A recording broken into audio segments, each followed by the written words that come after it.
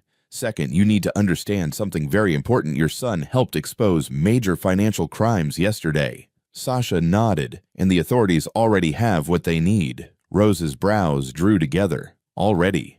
"Yes," Sasha said quietly. "We sent the evidence last night. His behavior crossed lines we could not ignore morally or legally." Elijah gave a soft, grim hum. Man dug his own grave. Vivian opened the folder again and took out another page, a letter. "As of this morning," she said, "Tom Johnson has been placed on immediate leave by his board. Federal investigators have already begun the process of freezing accounts and reviewing the documents found in the safe." Rose stared at her, unable to quite process the flood of information. And Vivian added, tapping the original signed promise with her finger, "This is legally binding. The promise he made in writing with witnesses is enforceable." Peter's breath hitched. He looked from the paper to his mother, then back again. Rose shook her head slowly. "But he won't honor it. He'll fight it. He'll call us liars." "He can try," Vivian said gently, "but he will lose." Sasha leaned forward, her voice warm. "You were brave, Rose. And Peter, what you did was extraordinary." Peter's cheeks flushed slightly, but he didn't look away. Vivian's eyes softened. "This is going to change your lives. Not immediately, the legal process takes time. But the financial assurance, the protection, the settlement, it's all coming." Rose's eyes burned suddenly. She pressed a hand to her forehead, overwhelmed. Elijah stepped closer, speaking softly. "You ain't got to work this in your head all at once. One breath at a time." Rose nodded, wiping a tear. She looked down at Peter, who was staring at the papers with a seriousness far beyond his years. "What about us?" she whispered. "Where do we go from here?" Vivian smiled, gentle and sure. "Wherever you want," she said. 2 weeks later, the Johnson estate looked nothing like it once had. The new owners had already moved in, contractors in overalls, movers shifting boxes, the old furniture hauled away. No more whispering house staff, no more clicking heels of executive guests, no more sharp orders or quick tempers echoing through marble halls. The office where the safe once stood had been emptied. The safe itself, removed by court order, sat strapped to a dolly in the hallway. Technicians were preparing it for transport, now evidence in an ongoing investigation. Peter stood near the wall with Elijah behind him, while Rose and Vivian spoke quietly with the man overseeing the removal. "You okay, kid?" Elijah asked softly. Peter took a moment before answering. "I think so." He stared at the safe, the steel door that had once looked like an unbreakable barrier. Now it looked smaller than he remembered. Just a metal box, not a monster. Sasha approached, clipboard in hand. She smiled at him. "You want to see it one last time?" Peter nodded. He stepped closer. The safe door was ajar, showing empty shelves inside. No money, no documents, only silence. He reached out and rested his hand gently on the cold metal, the way someone might touch the bark of a tree they'd known since childhood. It was colder than he remembered. A soft memory flickered his father's voice once more from a time his memory still held in fragments. "You're made of stronger things than any Locke son." Peter's fingers curled slightly against the steel. He whispered, barely audible, "You don't scare me anymore." Rose heard him, her breath caught not with sadness but with a warm, glowing pride. Vivian waited by the door, giving him time. Sasha nodded once in quiet respect. Elijah put a gentle hand on the boy's shoulder. "Let's go, champ. Time to leave this place behind." Peter took one last look, then stepped away. 3 months later, the apartment building they once lived in had a new vacancy sign in the window.